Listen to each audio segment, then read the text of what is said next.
Next, the New Voice Award for an up-and-coming journalist who has made a substantial contribution to international journalism during the past year. Let's meet the three nominees and see an extract from their work. Madeleine Davis.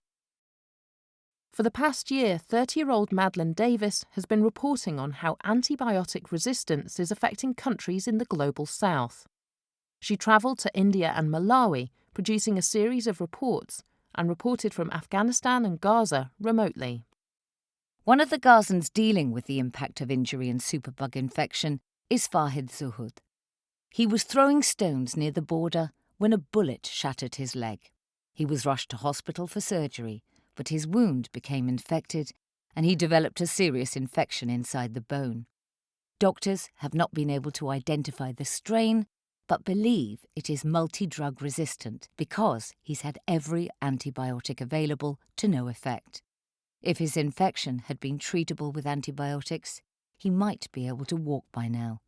Instead, 10 months later, he's still on crutches. Yen Dong. 27-year-old Yen Dong is an independent Vietnamese journalist and photographer whose work places a focus on human stories that are often neglected, especially those concerning women and marginalized communities in Vietnam. It was a scorching summer night when Tien, a quiet, timid teenager, left her home, supposedly to spend the night at her cousin's. At least, that's what the 16-year-old had told her family. In fact, she planned to leave to escape the pressure to get married. Hoping her cousin would help her find a job, she slipped out of the door. It was nearly 2 years before she would return, by then having endured horrors beyond the imagination of most teenagers. The cousin she had trusted had sold her to a human trafficker in China who resold her as a bride. Yusra El-Bagir. Channel 4 News reporter Yusra El-Bagir, 26, used her status as a Sudanese citizen and foreign journalist to break the media silence to cover the crisis in her home country.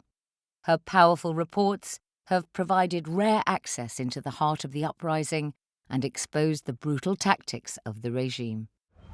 The capital city has now been flooded with loyalist troops and militia, many seemingly equipped for war.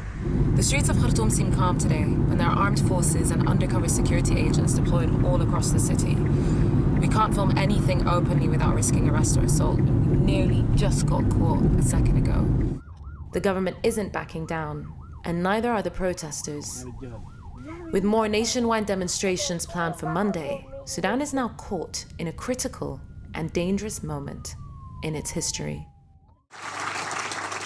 To present this award, we're delighted to welcome tonight Phil Cox, chair of the New Voice Award jury and filmmaker at Native Voice Films.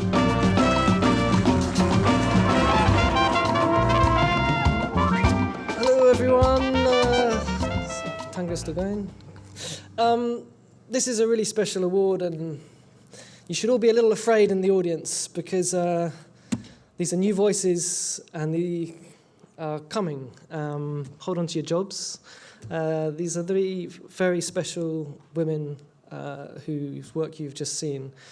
Yusra, Madeleine, and Yen Dong.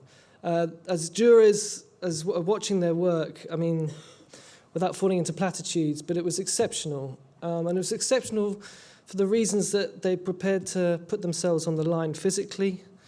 Their work was one of the best tenets of journalism. They were fearless, and yet they kept it authentic, they kept it local, and they kept it real. So Yusra, Madeleine, and Yen Dong, you're all brilliant, okay, and really we all salute you as jurors. And, yeah, thank you. And one of the things we concluded with is that your work reminds us that indeed we are all citizens of the world, and there is no place such as nowhere. And we're reminded by that because your work made us care. And the work you've seen tonight, just little excerpts now, it's having repercussions. The people who've seen this work, it affects them. It gives them hope, it provokes debate, and it's causing firestorms in various regions of the world. So well done to all three of you. We'll only be presenting one, so I'll jump to it. And the winner is Yang Duong.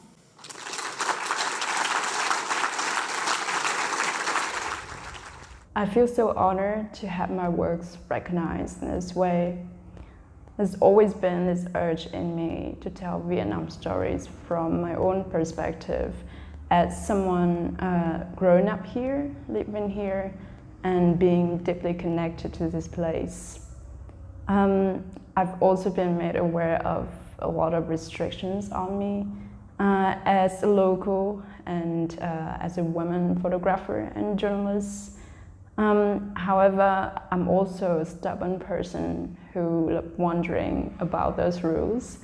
And because at the end of the day, the goal is to tell stories that matter to me, to capture things that I feel important, regardless of means or platforms that I have access to.